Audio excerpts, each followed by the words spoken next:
There's something strange about the way we talk about women who enter Hollywood through the doorway of desire. It's almost like the world hands them an invisible contract. You can be sexual, but only in the exact proportions we approve of. You can be bold, but not too bold. Confident, but never self aware about it. One woman's sensuality becomes empowerment, another's becomes a punchline, and somehow it's always the audience who decides whose body belongs to the art and whose body belongs to the hive mind of the internet. Maybe that's why I've been thinking about how two actors, Sydney Sweeney and Dakota Johnson, walked into Hollywood through similar doors. Both debuted in roles defined by nudity. Both were branded as sex symbols before they were branded as serious actors, yet they emerged with completely opposite reputations. One is cultural meme machine who can't pay even when her movies collapse around her. The other becomes a target every few months for everything from her character's sexuality to her brand deals to the cultural politics she never asked to carry, but perhaps implicitly agreed to support. It makes me wonder, is the issue really the women or is it the system we built around them? Welcome back. Today we are diving deep into the complicated, messy, fascinating way Hollywood and the internet shape the reputations of women, specifically the tale of two sex symbols, Sydney Sweeney and Dakota Johnson. These two have parallel beginnings and similar controversies, yet wildly different public outcomes. This video is an examination of perception, the contradictions of sex positivity, and what happens when an actress loses control of the narrative, or worse, when she tries to sell the narrative to the wrong audience. To understand the ending, we have to look at the beginning, because contrary to the internet's memory, Sydney Sweeney didn't spawn into existence wearing a bikini in a hot tub. Long before Euphoria, Sydney was a character actor. She was a valedictorian, a trained mechanic, and a straight A student who presented a 5 year business plan to her parents just to be allowed to audition. In her early work, like the film Vikes, she played Ida, a socially awkward high schooler with a bad haircut, fighting to change a school mascot. There is a specific clip from Vikes, a wholesome, clumsy kiss with her co star Aiden Alexander that has over 2.2 million views on YouTube. It proves that there was an audience for Sydney Sweeney the actress before there was an audience for Sydney Sweeney the body. I'm okay. You sure? It's nothing nobody hasn't already seen. Dakota Johnson, on the other hand, entered the arena with armor of legacy. As the daughter of Don Johnson and Melanie Griffith, she's third generation Hollywood royalty. She didn't need a business plan. She walked onto the set of 50 Shades of Grey, a franchise defined less by its scandal and more by its memes, and she walked through the fire without getting burned, mostly by rolling her eyes at the flames. And this is where the divergence starts. Dakota Johnson treated the hypersexualization of her debut role as a job she had to survive. She later told Vanity Fair that the filming process was psychotic, describing battles with the author E.L. James and calling the inner monologues incredibly cheesy. Sydney conversely treated her sexualization as a ticket. When Euphoria hit, the nuance of her performance as Cassie Howard, a tragic figure of female desperation, was immediately flattened by the internet. But instead of fighting the flattening, Sydney leaned into it. Here is the uncomfortable truth. We love a sex symbol, but we hate a saleswoman.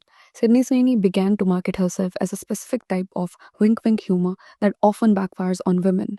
She went on SNL and joked about her grandma saying she has the best chest in Hollywood. She collaborated with the brand Dr. Squatch to create a limited edition soap called Sydney's Bathwater Bliss, which includes a small amount of her own actual bathwater. Now let's pause on the bathwater discourse. When Barry Keoghan drank bathwater in Saltburn, it became a viral, cheeky cultural moment. The Jacob Elordi bathwater candles you saw, those were mostly Etsy jokes or movie merch. Jacob wasn't standing on Instagram Live begging you to buy his essence. It was a meme. But Sydney, she didn't just participate in a meme, she tried to monetize it. She partnered with a company to literally bottle the fantasy of her naked body and sell it to her male fanbase for $12 a bar. That was the critical difference. Jacob was the subject of a joke. Sydney became the vendor of fun. And when you try to cash out on your own objectification that aggressively, it stops looking like empowerment and starts looking like transaction.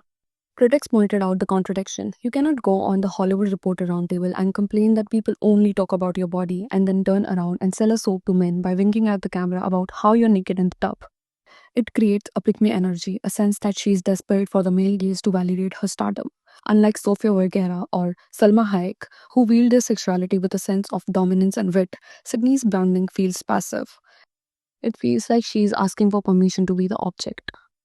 If the soap ad was a miscalculation, the American Eagles campaign was a disaster. The campaign's slogan was, Sydney Sweeney has great genes, but the internet heard great genes. To many, this wasn't just a pun. It felt like a nod to a very specific obsession with pure bloodlines and heritage. It played into the idea that Sydney is the ultimate traditional beauty, blonde, white, and wholesome, which is an image that the American right wing is currently obsessed with. Pictures of a family's birthday party appeared online, featuring people wearing hats and shirts linked to the hardline conservative politics. Suddenly, the Brave Jeans slogan didn't look like a coincidence. It looked like a signal. And here's the crucial part. She didn't deny it. In her GQ interview, when asked about these political groups adopting her as their poster girl, she didn't condemn it. She didn't say, I don't stand for that. She just gave a blank stare. Silence is a language too. To the internet, this looked like a calculated business move. Don't alienate the conservative male fan base. If the customer wants a traditional housewife fantasy, she won't stop them. If the customer wants a cool girl mechanic, she'll do that too. She became a canvas for everyone else's projection because she refused to paint the picture herself. Now let's look at the woman who got away with it. Dakota Johnson is also a wealthy, privileged star who launched her global career with a franchise defined entirely by explicit intimacy. But Dakota possesses something Sydney lacks: authenticity. She has become the internet's favorite chaotic girl, and she was caught in a lie about loving limes. She didn't issue a stiff corporate apology. She went on Jimmy Fallon and just laughed at how ridiculous the lie was. It didn't feel like PR spin, it felt like a real human moment. Then came Madame Web. Both starred in this disaster. Sydney handled it like a media trained robot. She went on SNL, smiled, made the safe rehearsed jokes, and tried to protect the studio's brand. She treated the audience like we were investors she had to keep happy. Dakota? She treated the audience like friends she could gossip with. She openly rolled her eyes at the movie. She didn't insult our intelligence by pretending it was good. Sydney tried to sell us a lemon. Dakota admitted the car was broken. By agreeing with the haters, she became immune to the hate. Her privilege, that Nepo baby safety net, allows her to bite the hand that feeds her without fear of starving. In an interview, Sydney expressed frustrations with the industry slogan of women empowering women. She essentially called the concept a facade, suggesting that behind the scenes, women are more likely to tear each other down than lift each other up. While her critique of Hollywood toxicity might be valid, the way she framed it sent a confusing signal. By focusing her frustration on how women treat her, while often praising her experiences working with male co stars and directors, she inadvertently played into a very old, very tired trope: the idea that women are difficult and dramatic, while men are easy and chill. It alienated a lot of potential allies.